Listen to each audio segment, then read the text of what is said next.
안녕하세요. 우리가 지금 손에 들고 있는 이 성경이 과연 수천 년 전 원본과 얼마나 같을까 궁금해 본 적 있으신가요? 오늘 바로 그 흥미진진한 추적을 함께 시작해 보겠습니다. 이런 질문을 딱 들으면 좀 도발적으로 들릴 수도 있겠죠. 하지만 이게 바로 오늘 우리가 파헤쳐볼 이야기의 핵심입니다. 자, 그럼 이 엄청난 질문의 답을 어떻게 찾을 수 있을까요? 여기에 아주 중요한 학문적인 도구가 하나 있습니다. 바로 본문 비평이라는 건데요. 한번 들어가 보시죠.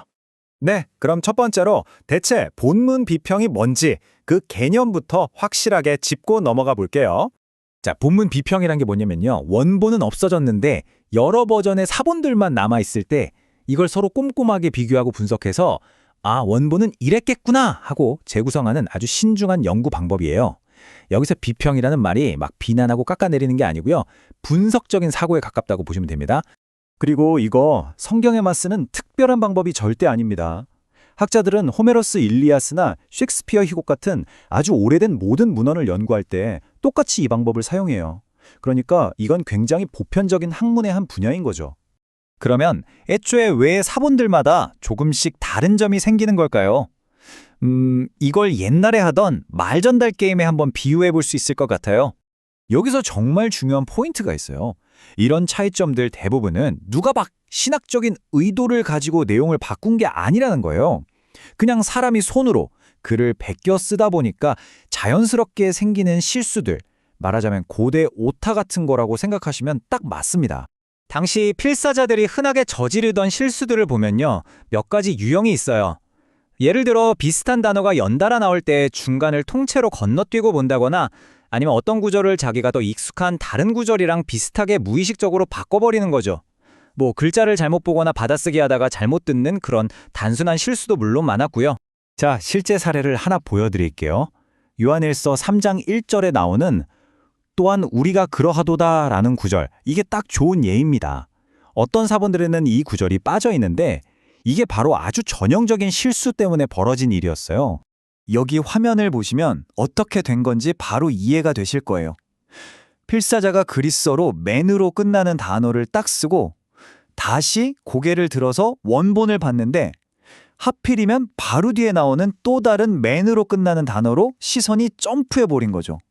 그러니까 그 사이에 있던 또한 우리가 그러하도다라는 구절 전체가 그냥 통으로 사라져버린 겁니다. 의도적으로 지운 게 아니라 정말 눈 깜짝할 사이에 일어날 수 있는 그런 실수였던 거죠. 자, 이제 아마 많은 분들이 들어보셨을 만한 가장 유명한 두 가지 사례를 한번 직접 살펴보겠습니다. 흔히 나중에 추가된 이야기라고 알려진 부분들이죠. 첫 번째는 가늠하다 잡힌 여인 이야기입니다. 우리에게 예수님의 자비와 지혜를 정말 강렬하게 보여주는 유명한 이야기잖아요. 그런데 가장 오래되고 신뢰도가 높은 초기 사본들에서는 이 이야기가 발견되지 않습니다. 더 흥미로운 건 나중에 나온 다른 사본들에서는 이 이야기가 요한복음의 전혀 다른 위치에 있거나 심지어 누가복음에 들어가 있는 경우도 있다는 거예요. 그리고 또 하나는 마가복음의 마지막 부분입니다. 우리가 아는 마가복음 16장 뒷부분에는 부활하신 예수님이 나타나셔서 뱀을 짚거나 독을 마셔도 괜찮다고 하시는 등 여러 이야기가 담겨 있죠. 하지만 가장 권위 있는 초기 사본으로 꼽히는 바티칸 사본과 시나이 사본을 보면요. 8절에서 여자들이 두려워서 무덤에서 도망친 후에 아무 말도 못했다는 데서 이야기가 그냥 뚝 끝나버립니다. 근데 여러분, 이 두 이야기가 왜 이렇게까지 유명할까요? 그 이유는 바로 이런 사례가 정말 드물기 때문입니다. 역설적으로 이런 차이점을 발견하게 해준 수많은 사본 증거들이 성경 전체에 걸쳐서 이런 식의 큰 변화는 거의 없었다는 사실을 동시에 보여주고 있는 거죠. 그러니까 이 두 가지는 규칙이 아니라 아주 특별한 예외인 셈입니다. 자, 이 모든 걸 다 듣고 나니 이제 맨 처음 던졌던 질문으로 다시 돌아오게 되네요. 과연 우리는 이 성경 본문을 신뢰할 수 있는 걸까요? 여기서 아주 기가 막힌 비유가 하나 있어요. 우리가 원본의 100%보다 뭔가가 부족한 상태가 아니라는 겁니다. 오히려 원본의 한 110% 정도를 가지고 있다고 보는 거죠. 그리고 본문 비평은 바로 그 추가된 10%가 무엇인지, 어떤 게 나중에 덧붙여진 설명이나 실수인지를 잘 가려내도록 도와주는 작업과 같아요.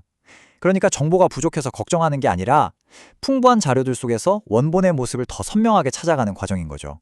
전문가의 의견도 한번 들어보시죠. 신약학자인 피터 거리 박사가 이런 말을 했어요. 오늘날 여러 기독교 교파들이 서로 다른 신학을 가지고 있는 건 사본이 달라서가 아닙니다. 무슨 말이냐면요. 뭐 칼뱅주의를 지지하는 사본, 알미니안주의를 지지하는 사본, 이런 게 따로 존재하지 않는다는 거죠. 우리가 지금까지 살펴본 이런 본문의 차이들이 기독교의 핵심 교리를 바꾸지는 않는다는 뜻입니다. 결국 수많은 사본과 오랜 시간을 거치면서도 성경의 핵심적인 메시지는 놀라울 만큼 흔들림 없이 아주 안정적으로 우리에게 전달됐습니다.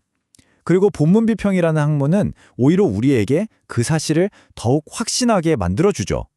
자, 그렇다면 이제 마지막 질문은 이것입니다. 이토록 분명하고 안정적인 메시지가 오늘을 살아가는 바로 당신에게는 어떤 의미로 다가오시나요?